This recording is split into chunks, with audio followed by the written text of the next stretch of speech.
રિક્ષા ચાલક મિત્રો, અમારી ભૂલ કમળનું ફૂલ. આપણે ખોબલે ને ખોબલે આ સરકારને મત આપ્યા, પણ તમે એક વસ્તુ ના ભૂલતા, don't under estimate power of common main. સામાન્ય માનવીની એક મતની તાકાત તમે સમજો. આ વખતે આપણી સાથે આ સરકારે છેલ્લા 3.5-4 વર્ષથી અન્યાય થતો આવ્યો છે.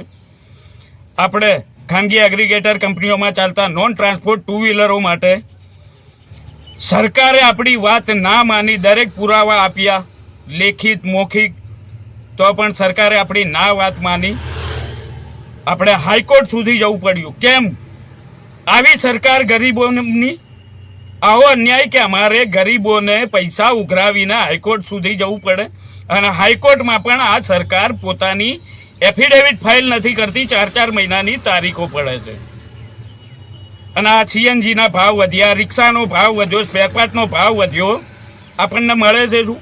ખાનગી એગ્રીગેટર કંપનીઓને પોતાની મનમરજીની રીતે ભાડું વસૂલવાની મંજૂરી.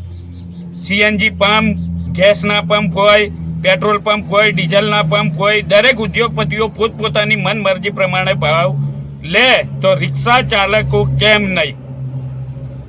ખૂબ જ મોટો અન્યાય થયો છે ને આ વખતે આપણે જો નહીં લડીએ ને તો આપણે ભીખ માંગવાના વારા આવશે. આપણું ઘર ગુજરાન ચલાવવું મુશ્કેલ પડશે. એટલે ધ્યાન રાખો, પોતાના એક મતની તાકાત તમે સમજો.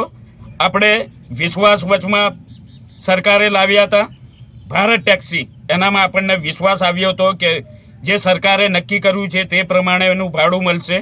પણ આ ભારત ટેક્સીએ કર્યું શું? આપણને શું આપ્યું? કશું જ નહીં. કહેતા હતા ડ્રાઈવર પોતે જ આનો માલિક હશે, સારથી હશે, આમને તેમને ઘણા સપના બતાવ્યા હતા. પણ આ ભારત ટેક્સીમાં પણ જ્યારે આપણે રાઈડ ઉપાડીએ છીએ ત્યારે એના કિલોમીટર ઓછા બતાવે છે, પણ ઓટીપી નાખીએ છીએ ત્યારે એના કિલોમીટર વધી જાય છે. પણ એ કિલોમીટર વધેલું ભાડું આપતું જ નથી. અને અન્ય જે ખાનગી એગ્રીગેટર કંપનીઓ ચાલી રહી છે તે પ્રમાણે જ ઓછું ભાડું આપે છે. જાણકારી મુજબ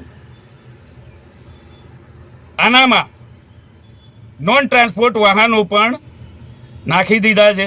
4 વ્હીલર પ્રાઇવેટ, 2 વ્હીલર પ્રાઇવેટ જાહેરાતો પણ આવે છે.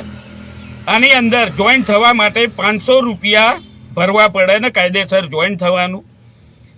પછી એ પણ જાણવા મળ્યું છે કે અલગ અલગ જાતના વીમા હોય કે શેર સર્ટિફિકેટ ખરીદવાના.